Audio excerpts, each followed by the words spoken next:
You, John Fitzgerald Kennedy, do solemnly swear. I, John Fitzgerald Kennedy, do solemnly swear. That you will faithfully execute the office of President of the United States. That I will faithfully execute the office of President of the United States. And will, to the best of your ability. And will, to the best of my ability. Preserve, protect, and defend the Constitution of the United States. Preserve, protect, and defend the Constitution of the United States. So help you God. So help me God.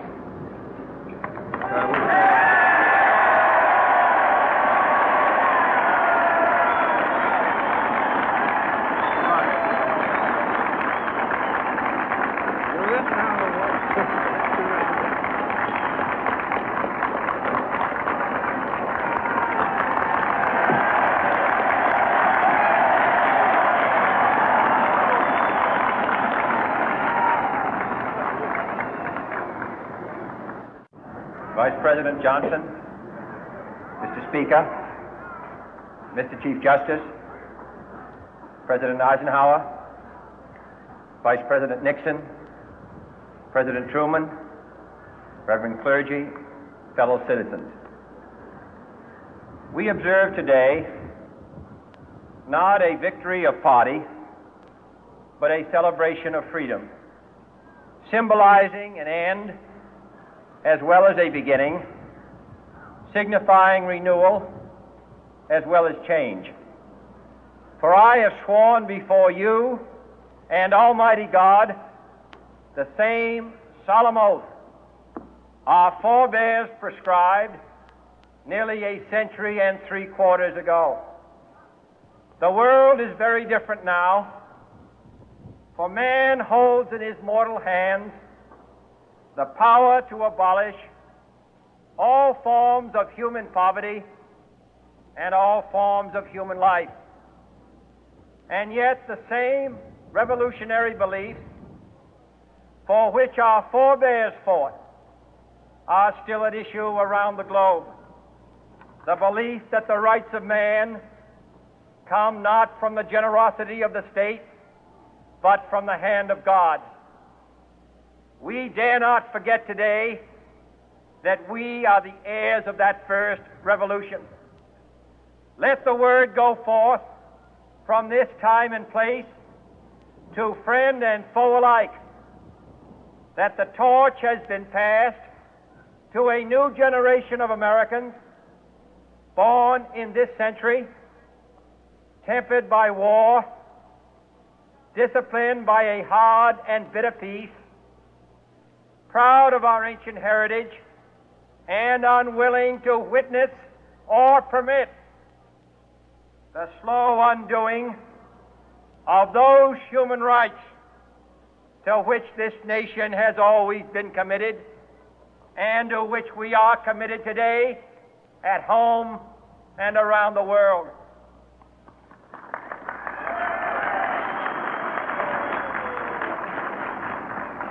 Let every nation know, whether it wishes us well or ill, that we shall pay any price, bear any burden, meet any hardship, support any friend, oppose any foe to assure the survival and the success of liberty.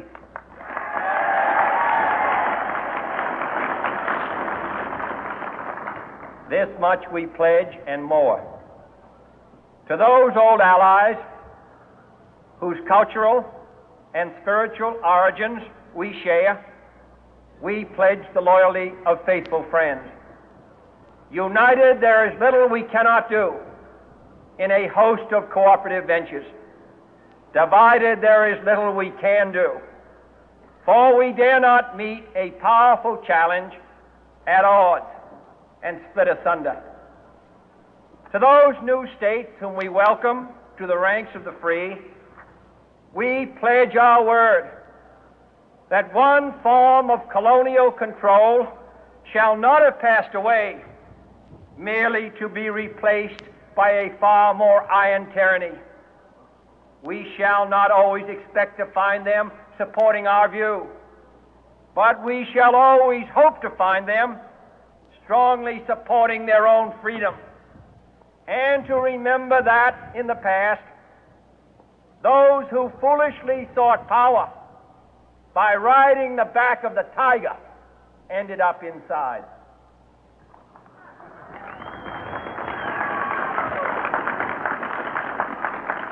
To those people in the huts and villages of half the globe struggling to break the bonds of mass misery, we pledge our best efforts to help them help themselves for whatever period is required, not because the communists may be doing it, not because we seek their votes, but because it is right.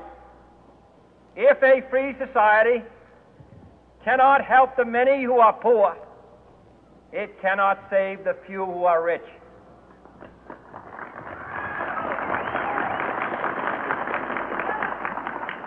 To our sister republics south of our border, we offer a special pledge to convert our good words into good deeds, in a new alliance for progress, to assist free men and free governments in casting off the chains of poverty.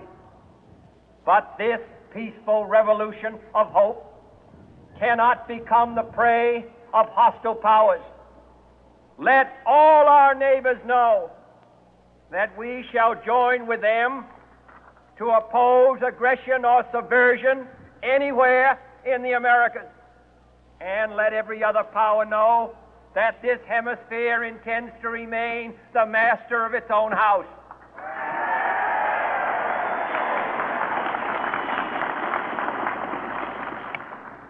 To that world assembly of sovereign states, the United Nations, our last best hope, in an age where the instruments of war have far outpaced the instruments of peace, we renew our pledge of support to prevent it from becoming merely a forum for invective, to strengthen its shield of the new and the weak, and to enlarge the area in which its writ may run.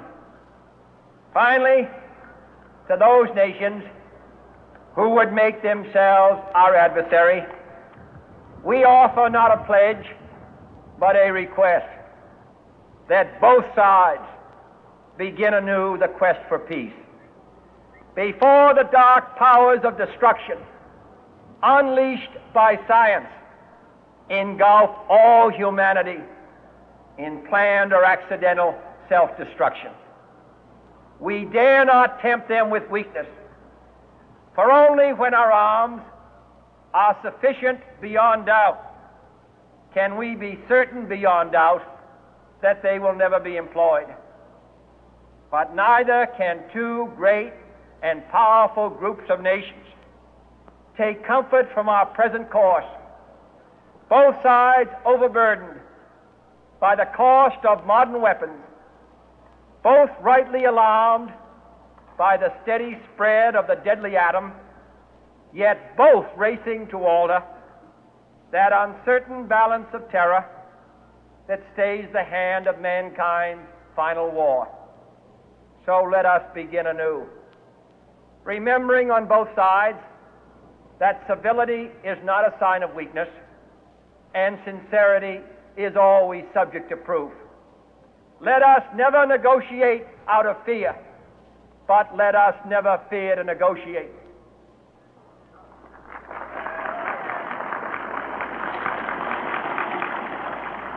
Let both sides explore what problems unite us, instead of belaboring those problems which divide us. Let both sides, for the first time, formulate serious and precise proposals for the inspection and control of arms, and bring the absolute power to destroy other nations under the absolute control of all nations.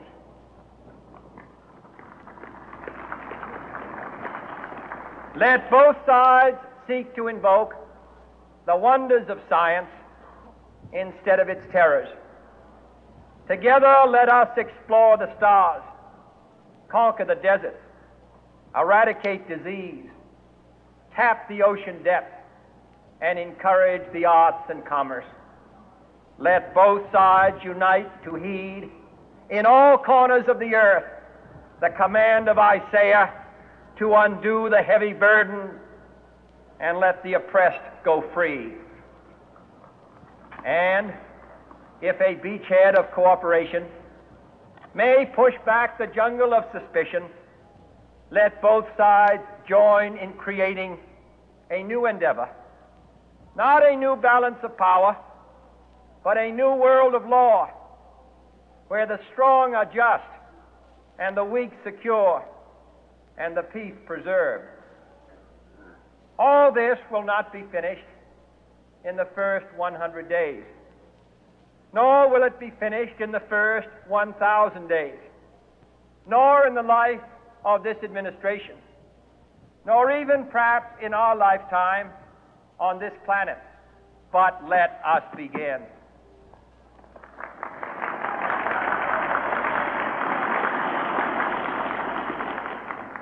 In your hands, my fellow citizens, more than mine, will rest the final success or failure of our course. Since this country was founded, each generation of Americans has been summoned to give testimony to its national loyalty. The graves of young Americans who answered the call to service surround the globe. Now the trumpet summons us again, not as a call to bear arms, though arms we need, not as a call to battle, though in battle we are, but a call to bear the burden of a long twilight struggle, year in and year out, rejoicing in hope, patient in tribulation, a struggle against the common enemies of man, tyranny, poverty, disease, and war itself. Can we forge against these enemies a grand and global alliance, north and south, east and west, that can assure a more fruitful life for all mankind? Will you join in that historic effort?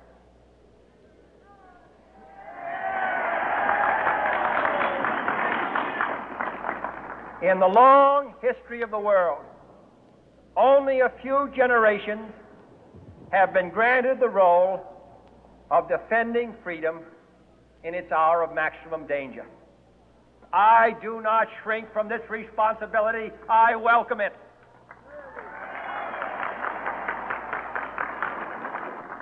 I do not believe that any of us would exchange places with any other people or any other generation. The energy, the faith, the devotion which we bring to this endeavor will light our country and all who serve it. And the glow from that fire can truly light the world. And so, my fellow Americans, ask not what your country can do for you, ask what you can do for your country.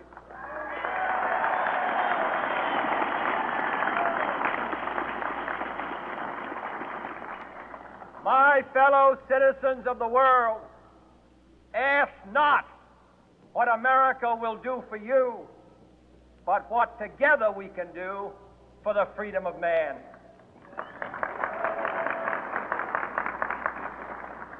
Finally, whether you are citizens of America or citizens of the world, ask of us here the same high standards of strength and sacrifice which we ask of you.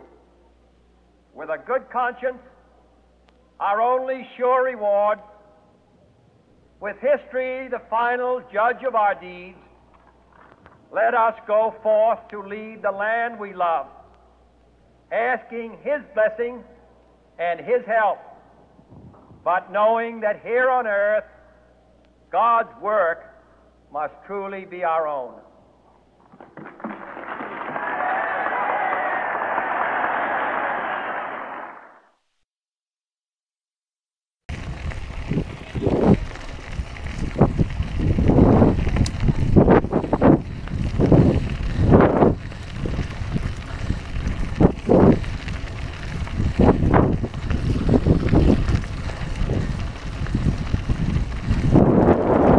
Grabe, ang ganda ng mga bahay. Tama. Ang ganda ng view.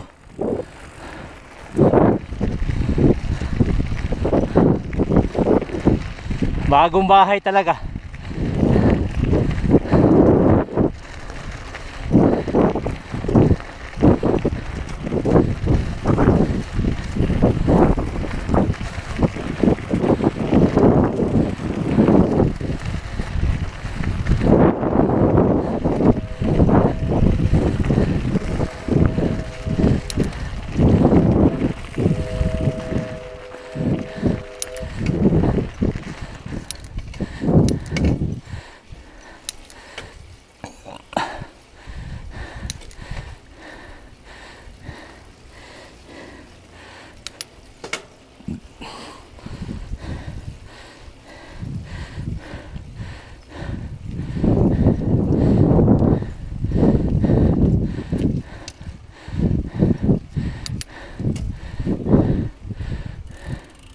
Ito tong sa kabila kanina, kabilang side na to.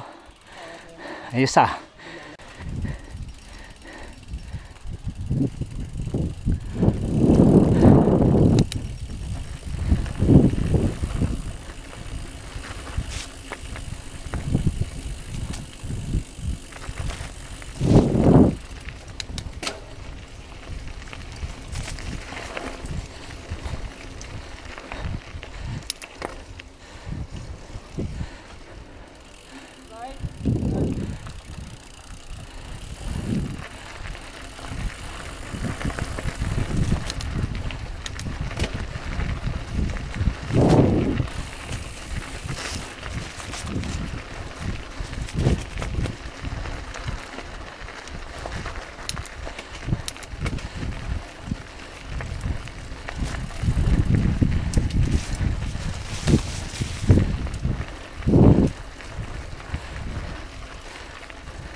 O, Samantha.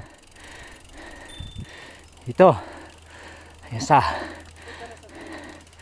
Ayasa.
Hi guys.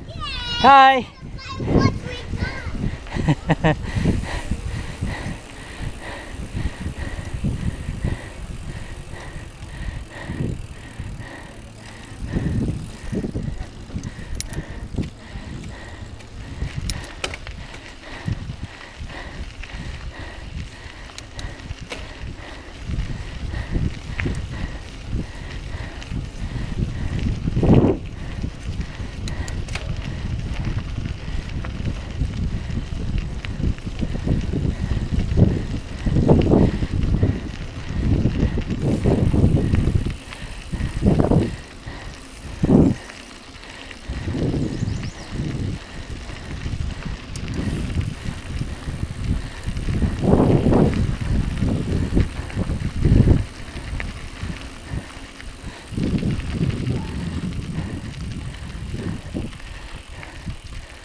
Ganda ng trail.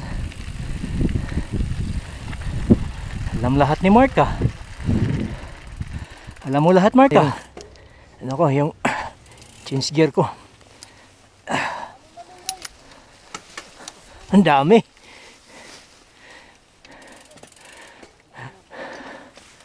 Ang daming kahoy. Tinatabas na nila eh.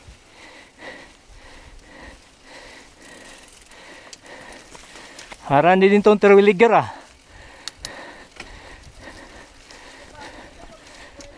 Oo.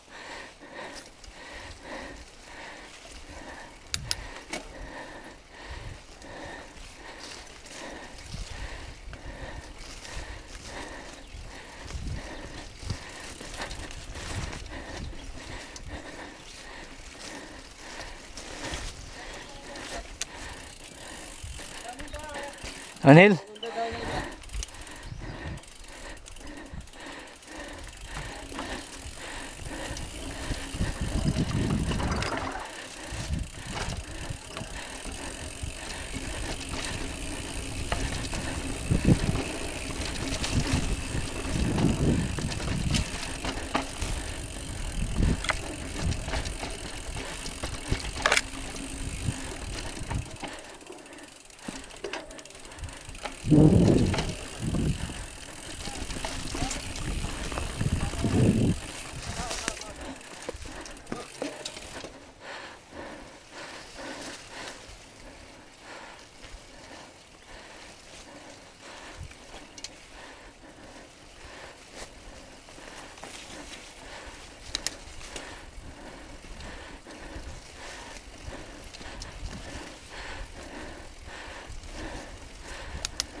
Tama.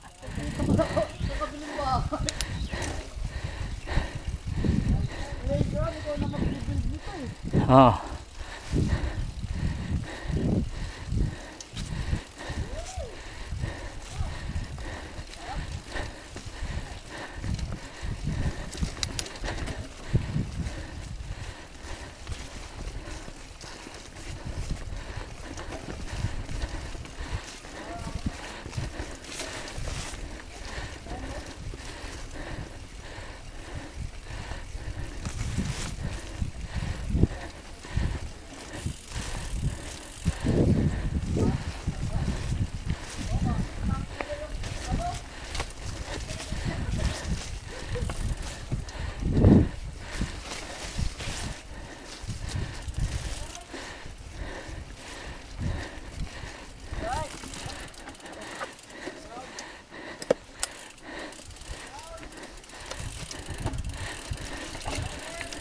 Okay.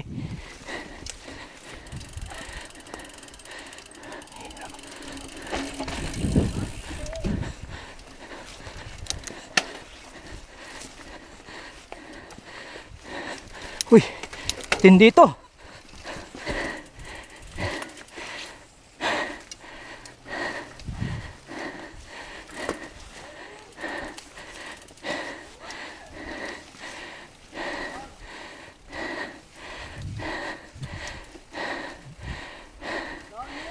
Okay.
Bihira.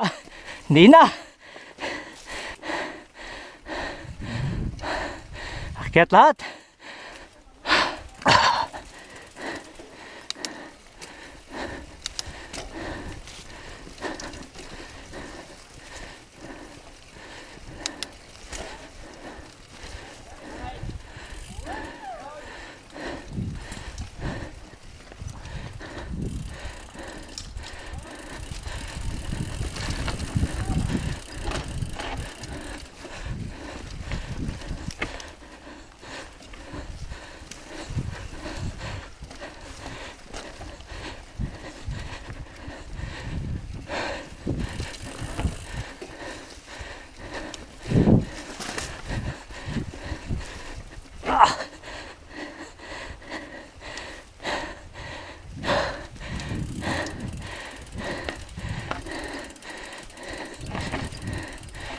Sabi, laki ng ugat.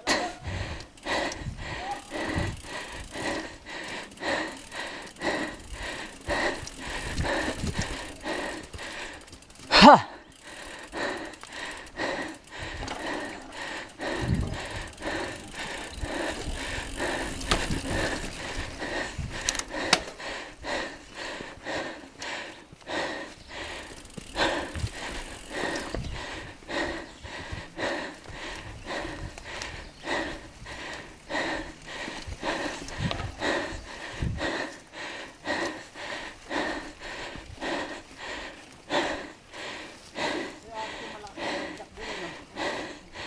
Yes, yes.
Peligro eh, baka lubak na yung kahoy na yan. Diba? Hindi mo alam na bibigay yan eh.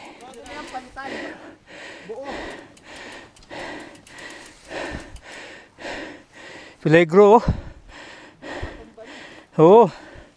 Nagtutwist na eh.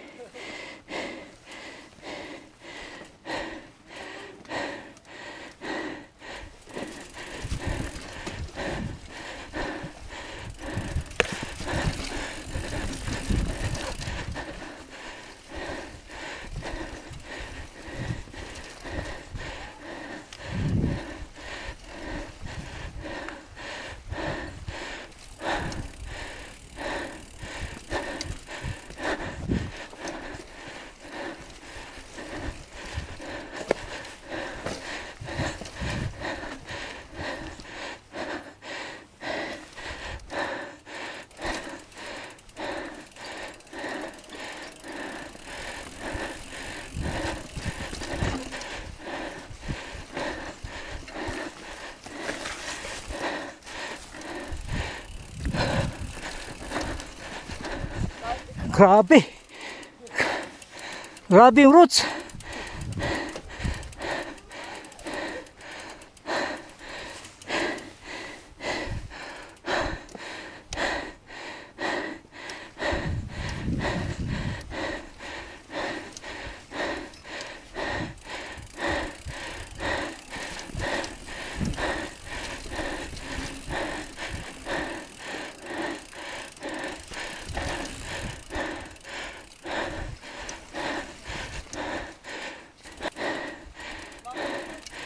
Grabe. Uphill at roots.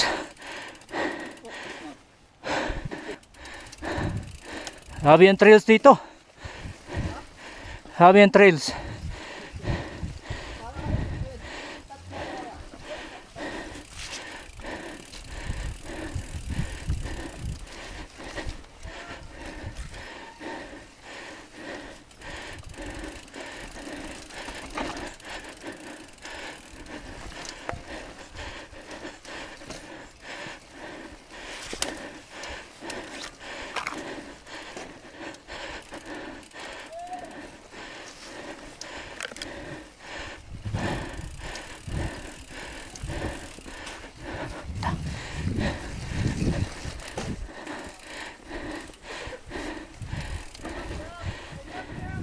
Oo nga eh.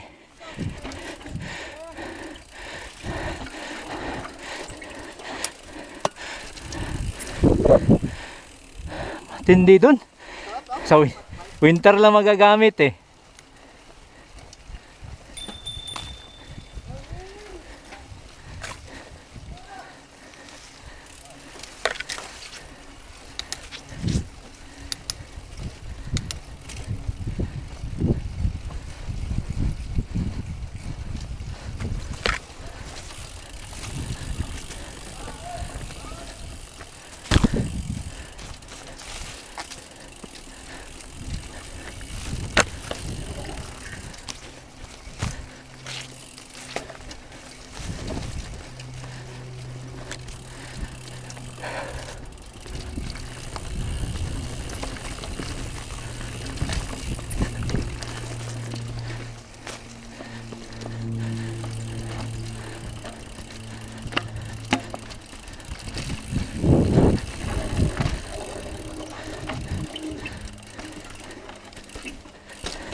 Uphill na naman dyan. Ha? Matindi din to ah. Matindi itong mga pinipili mo, Mark ah. Maganda nga eh.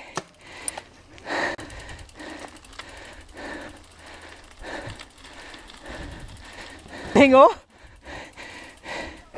Grabe oh.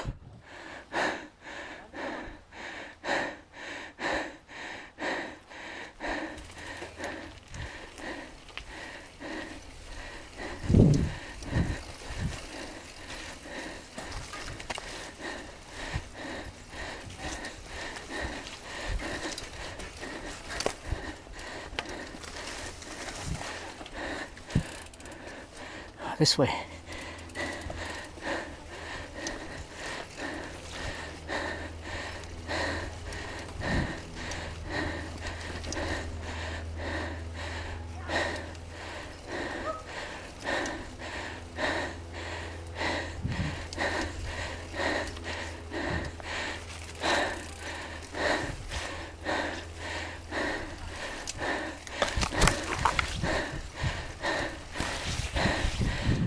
Puta, nakakapagod.